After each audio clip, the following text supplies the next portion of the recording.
অধীনত বহু কৃষকলৈ আমি কৃষি যান্ত্ৰিকৰণৰ বাবে বিভিন্ন মেকানাইজেশ্যনৰ বাবে প্ৰয়োজনীয় সা-সঁজুলি যোগান ধৰিম। প্ৰধানমন্ত্ৰী নৰেন্দ্ৰ মোদী ডাঙৰীয়াই ভূমি উৰ্বৰতা গুণ নিৰ্ধাৰণৰ কাৰণে সইল হেল্থ কাৰ্যসূচী 2015 চনত আৰম্ভ কৰিছিল। এই বছৰত আমি 10 লাখ ভূমি স্বাস্থ্য পত্ৰ জাৰি কৰি 4 লাখ ভূমি পত্ৰ ইতিমধ্যে প্ৰস্তুত কৰা হৈছে।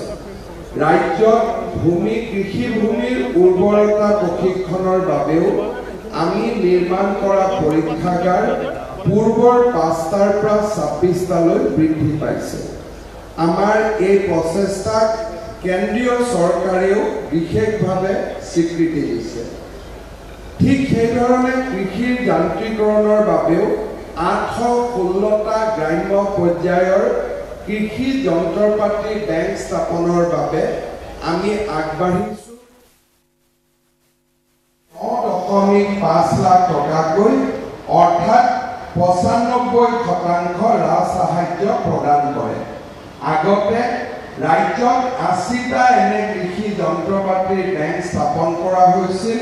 বৰ্তমান ই 816টালৈ বৃদ্ধি পাইছে। ইয়াৰ লগে লগে আজি আমি সমগ্ৰ অসমতে 96টা কৃষি জ্ঞান কেন্দ্ৰ আৰু এপাৰ্ট আঁচনিৰ অধীনত 93টা কৃষি উন্নয়ন বিষয়াৰ কাৰ্যালয়ো আমি ইয়াতে আনুষ্ঠানিকভাৱে উদ্বোধন কৰিম। আজিৰ দিনটো আমাৰ বাবে এটা অতি আনন্দৰ দিন। আপোনালোকে জানে যে ৰাজ্যত যেতিয়াৰ পৰাই আমি ধান ক্ৰয় কৰাৰ অভিযান আৰম্ভ কৰিছিলোঁ, ৰাজ্যৰ কৃষি বা কৃষি খণ্ডখনত এটা নতুন উৎসাহ আৰু উদ্দীপনা দেখা গৈছিলে। এইবাৰ আমি সিদ্ধান্ত লৈছোঁ যে ধান বিক্ৰী বা ধান বিপণন কেন্দ্ৰবিলাক গাঁৱৰ পৰা দূৰত থকাৰ কাৰণে কৃষকসকলে কেতিয়াবা বহু দূৰত গৈ ধান বিক্ৰী কৰিব লাগে। এইবাৰ গাঁৱৰ পৰা কৃষি বিপণন কেন্দ্ৰলৈ ধান অনাৰ বাবেও প্ৰতি কুইণ্টলত আপোনালোকক আমি এটা ৰাজ সাহায্য দিবৰ বাবে সিদ্ধান্ত লৈছোঁ, যাতে পৰিবহণ খৰচ চৰকাৰে আপোনালোকৰ কমাই দিব পাৰে আৰু ঘৰৰ পৰা কৃষি বিপণন কেন্দ্ৰলৈ অহাৰ যিটো খৰচ তাত আমি সহায় কৰিব পাৰোঁ। ঠিক সেইধৰণে মাষ্টাৰ্ডৰ ক্ষেত্ৰতো আমি বহুখিনি আগবাঢ়িছোঁ। ৰাজ্যত সৰিয়হ উৎপাদনো অভূতপূৰ্বভাৱে বৃদ্ধি হৈছে। মেজৰো এখন বহুত ডাঙৰ বজাৰ ইয়াত নিৰ্মাণ কৰা হৈছে। ৰাজ্যত ইথানেল ফেক্টৰীসমূহ নিৰ্মাণ হোৱাৰ লগে লগে মেজৰো এটা বহুত ডাঙৰ আমাৰ ইয়াতে বজাৰ সৃষ্টি হৈছে। ইয়াৰ উপৰিও ৰাজ্যত আমি CBG গেছ অৰ্থাৎ বায়'ফুৱেল নিৰ্মাণ কৰাৰ বাবে অইল ইণ্ডিয়া, ৰিলায়েন্স আদি ডাঙৰ ডাঙৰ কোম্পানীসমূহৰ লগত কাম কৰিছোঁ, যাৰ ফলত বহুত কৃষিজাতীয় সামগ্ৰীক আমি তেললৈ ৰূপান্তৰ কৰাৰ বাবে এটা সুন্দৰ প্ৰক্ৰিয়াত আমি আগবাঢ়ি যাব পাৰিম।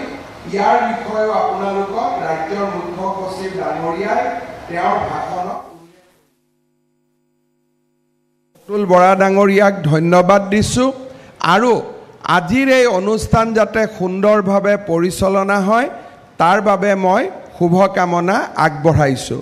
মোৰ চৰকাৰী কামত আৰু 2-3খন সভা থকা বাবে অনুষ্ঠানটোত আপোনালোকৰ লগত গোটেই সময়টোত থাকিব নোৱাৰিম। কৃষিমন্ত্ৰী অতুল বৰা ডাঙৰীয়াই ইয়াৰ পিছৰ কাৰ্যসূচীখিনি সুন্দৰভাৱে পৰিচালনা কৰিব।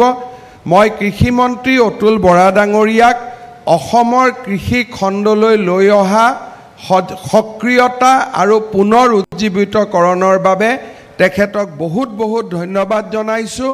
আৰু কৃষি বিভাগৰ বিষয়াসকলকো মোৰ ফালৰ পৰা বহুত বহুত আন্তৰিক ধন্যবাদ জনাই মই মোৰ চমু বক্তব্যৰ সামৰণি মাৰিছোঁ।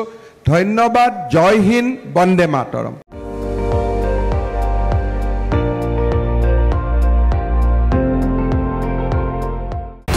আপুনি চাই আছে ND24 সৰ্বশ্ৰেষ্ঠ নহয় সৰ্বোত্তমৰ দৌৰ